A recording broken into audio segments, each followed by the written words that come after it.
Oke, kembali lagi di pelajaran biologi, lanjutan dari video yang pertama ya, tentang ciri-ciri kingdom Plantae. Masih ingat kan? Belum lupa? Oke, kalau masih ingat dan sudah paham, kita lanjut ya. Kingdom Plantae itu kan banyak ya jenisnya, dari mulai lumut yang paling sederhana, terus ada paku, ada tumbuhan pun bermacam-macam, ada pinus, ada cemara, ada kaktus, ada mawar, banyak pokoknya. Itu kan pusing ya kalau mempelajarinya secara terpisah-pisah, harus satu. Makanya para peneliti itu, ilmuwan itu mengelompokkan kingdom Plantae ke dalam berapa divisi. Ayo, berapa divisi? Kita sekarang belajar tentang klasifikasi kingdom Plantae. Nah, kalian masih ingat tentang sistem taksonomi, tentang pengklasifikasian? Di bawah kingdom, kelompok yang ada di bawah kingdom untuk tumbuhan itu ada apa? Filum apa divisi untuk tumbuhan? Oke, benar ya, ada divisi. Nah, untuk kingdom Plantae sendiri ada berapa divisi sih yang kalian tahu? Benar, ada 3 divisi. Yang pertama itu ada divisi Bryophyta, atau di sini lumut, tanaman lumut, Bryophyta itu. Kemudian divisi yang kedua itu ada divisi Pteridophyta,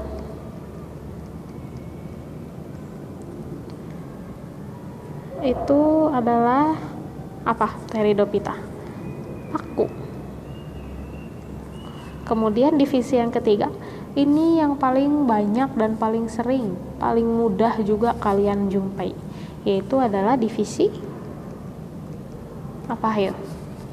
Spermatophyta. Itu apa? Phyta itu artinya tumbuhan ya, Bryophyta. Bryo itu lumut, phyta tumbuhan.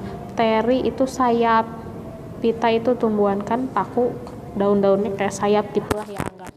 Terus kalau ini phyta, sperma itu artinya biji, jadi tanaman berbiji. Oke, tanaman berbiji. Apa sih bedanya dikelompokkan ke dalam kelompok yang berbeda? 3 kelompok yang berbeda kan pasti ya, mereka memiliki perbedaan sendiri-sendiri. Yang pertama, kalian masih ingat pelajaran SMP bahwa di tumbuhan itu ada namanya jaringan pengangkut yang fungsinya untuk mengangkut air, unsur hara, hasil fotosintesis. Ingat ya, ada xilem dan ada phloem. Apakah semua divisi ini punya xilem dan phloem? Ada untuk yang sudah modern, contohnya divisi Spermatophyta ini adalah yang paling modern. Sedangkan untuk yang Pteridophyta dan Bryophyta, apakah sudah punya? Oke, Bunda jelaskan di sini. Untuk yang paling sederhana itu ada lumut. Untuk lumut, dia adalah tanaman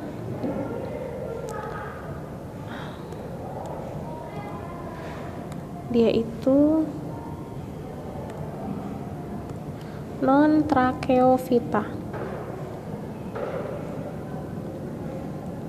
Apa itu non-tracheophyta? Tracheo itu artinya pengangkut. Jadi dia tidak memiliki pengangkut atau xilem dan phloem.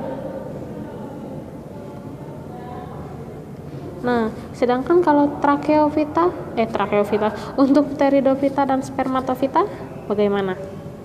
Mereka adalah tracheophyta. Artinya keduanya sudah memiliki jaringan pengangkut, sudah memiliki xilem dan phloem. Lalu bagaimana nasib Bryophyta, nasib si lumut ini? Dia belum memiliki pengangkut berupa xilem dan phloem. Kira-kira ada nggak ya penggantinya? Nggak ada. Wah, masa nggak ada? Mereka kan tetap butuh air dan unsur hara kan?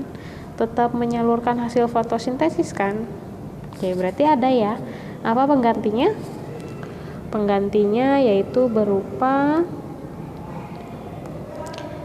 dia digantikan oleh namanya sel pengangkut air.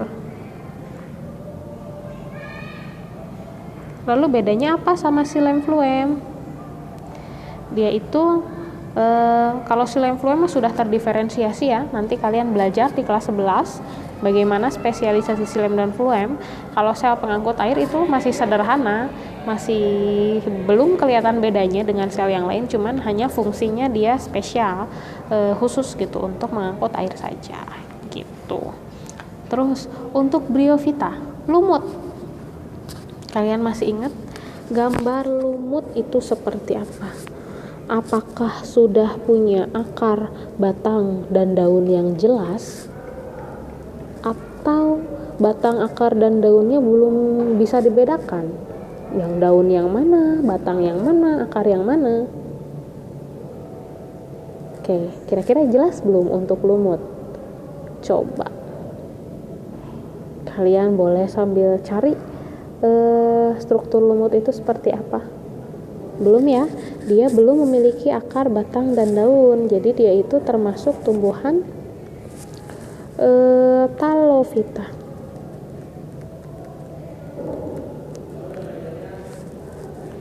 Peralihan dari Talophyta ke Cormophyta.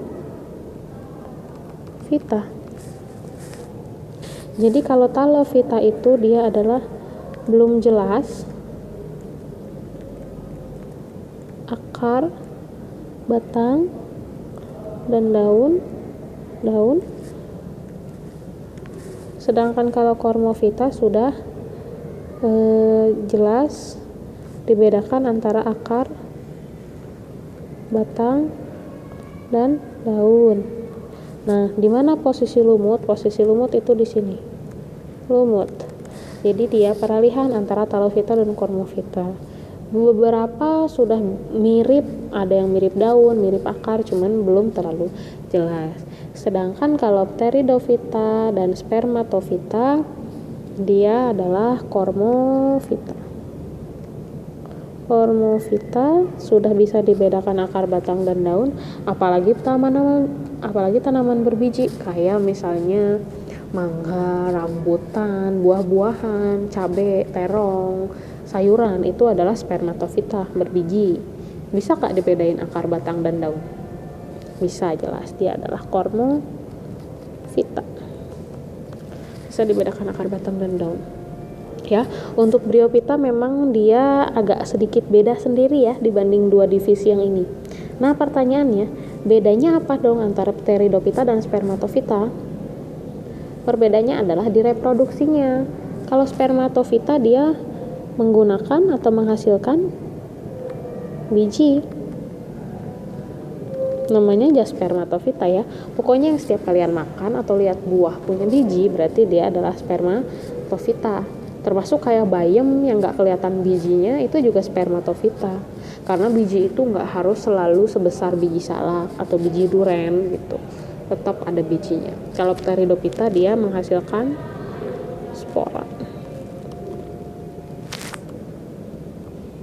Begitu. Nah, itu perbedaan antar ketiga divisi. Sudah jelas? Oke, kalau sudah jelas, Bunda akan next ke video selanjutnya. Kita akan bahas yang pertama tentang Bryophyta dulu ya. Nanti seperti biasa kalau mau ada yang ditanyakan silahkan tinggal post di Edmodo. Nanti insya Allah Bunda akan jawab. Terima kasih.